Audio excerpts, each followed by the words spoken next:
आंवला नवमी के दिन आंवले के वृक्ष का पूजन सत्कार, क्योंकि आंवला सृष्टि में आदि वृक्ष है और आंवले का पूजन और आंवले के नीचे बैठकर भोजन करने से 2 गाय दान करने का फल लिखा है शास्त्र में। आंवले के वृक्ष का दर्शन करने से 1 गौदान का फल, उस वृक्ष के नीचे बैठने से 2 गौदान करने का फल होता है। आंवले का सत्कार पूजन इसलिए कि भगवान को ये आदि वृक्ष प्रिय है और इस आंवले ने जो मानव जात को दिया है वो गजब का है। हमारे शरीर में 6 रस होते हैं, 5 रस आंवले से मिल जाते हैं और आंवले के जो कण है, आंवले का जो महत्व है वो हमारे शरीर के अंदर बहुत ऊंचे काम करता है, ऊंचे कण बनाता है। चमन ऋषि तो इसी आंवले के प्रयोग से बुढ़ापे में से जवानी के तरफ लौटे। तो आंवला नवमी को आंवले का पूजन।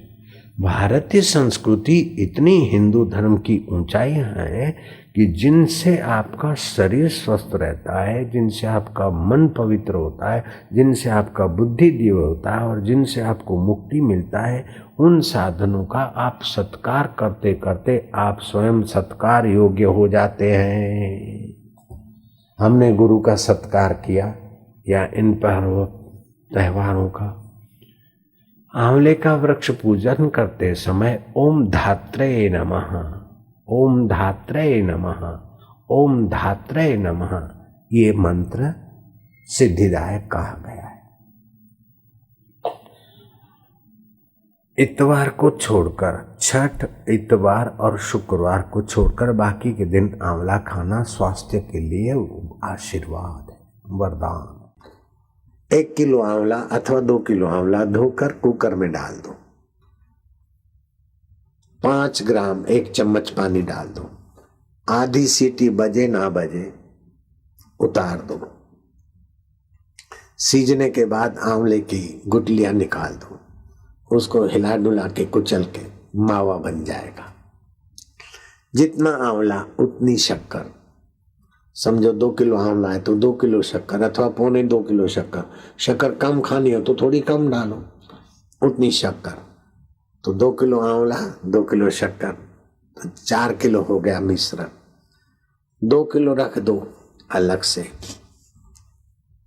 बाकी के 2 किलो आंवला में हल्दी, मिर्च, हींग, धनिया, जीरे की छौंक, लहसुन की छौंक, चटनी बना दो।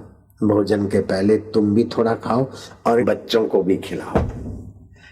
बाकी का जो 2 किलो रखा है या 1 किलो रखा है उसको 10 ग्राम मावा को गिलास में डाल दो।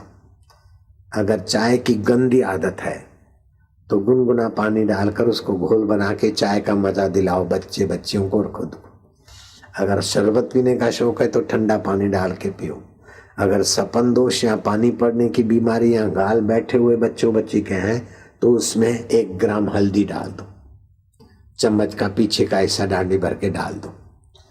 पानी पड़ने की बीमारी दूर हो जाएगी, सपन दोष की बीमारी दूर हो जाएगी, आंखों की जलन दूर हो जाएगी, चेहरे पे पड़े हुए फूंसी फोड़े वो ठीक हो जाएंगे, और पीला पीलापन है, हेमोग्लोबिन कम है तो लाली आ जाएगी।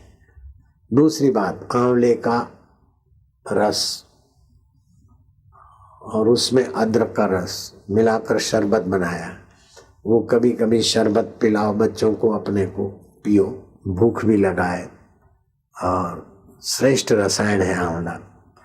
वात, पित्त और कफ त्रिदोषों को नाश करने वाला है, पित्त का शामक है, दीर्घ आयुष्य देने वाला है, आरोग्य और उत्तम वर्ण और बल, ओज और शक्ति प्रदान करने वाला है आंवला।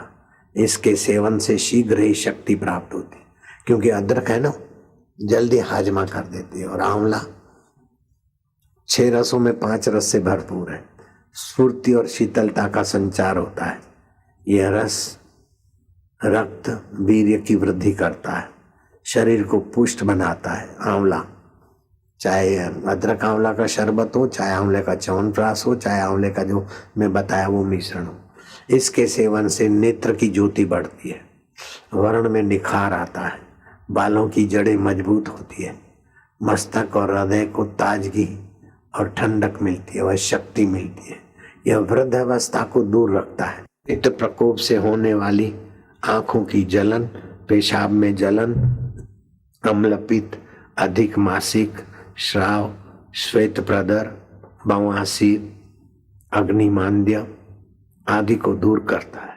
ये सीजन शरीर को सुडौल बनाने के लिए खजूर का उपयोग करना। खजूर तुरंत शक्ति स्फूर्तिदायक है, रक्त और मांस और वीर्य बढ़ाने वाली खजूर है। हृदय और मस्तिष्क के लिए टॉनिक है खजूर। कब्जियत की नाशक और कांति वर्धक। दूध के साथ लो कमजोरी भगाने के लिए, और कब्जियत भगाने के लिए दूध के साथ लो। और खजूर अच्छी तरह धोकर रात को भिगाकर सुबह खाएं। बच्चों के लिए 2 से 4 और बड़ों के लिए 4 से 7 तक खजूर। एक चीज और है टॉनिक की, सिंघाड़े का आटा 250 ग्राम या 500 ग्राम, उतना ही देसी घी में सेको, थोड़ा सा हल्का सा आटे का रंग बदले, फिर उतनी खजूर डाल दो, जितना आटा उतना घी उतनी खजूर, मिश्रण बना लो। 1-1 ग्राम की गोलियां बना के रख दो, 2-3-4 गोलियां खिलाओ। बच्चे 12 साल के हों और कद नहीं बढ़ता हो तो कद बढ़ेगा, कमजोर हो तो कमजोरी जाएगी, याद शक्ति बढ़ेगी। कोई भी खाएगा बलवान, तंदुरुस्त, रुष्ट पुष्ट, वीर्यवान होगा, पुष्टिदायक होगा।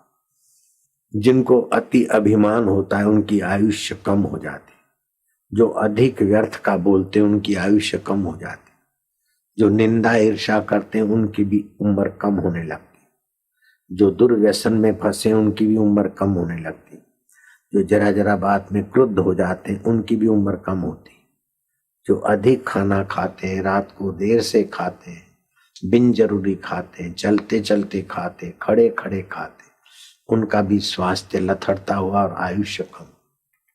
और जो मित्र परिवार से द्रोह करते हैं, संतों की निंदा करते, उनकी आयुष्य कम हो जाती। और जो ब्रह्मचर्य पालते उनकी आयुष्य बढ़ती है। प्राणायाम करते 1.25 से 1.5 मिनट प्राणवायु रोक दे अंदर, फिर बाहर छोड़े धीरे धीरे, फिर बाहर रोक दे 50 से 60 सेकंड।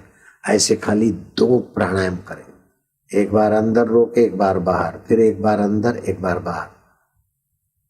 ये 2 प्राणायाम हुए।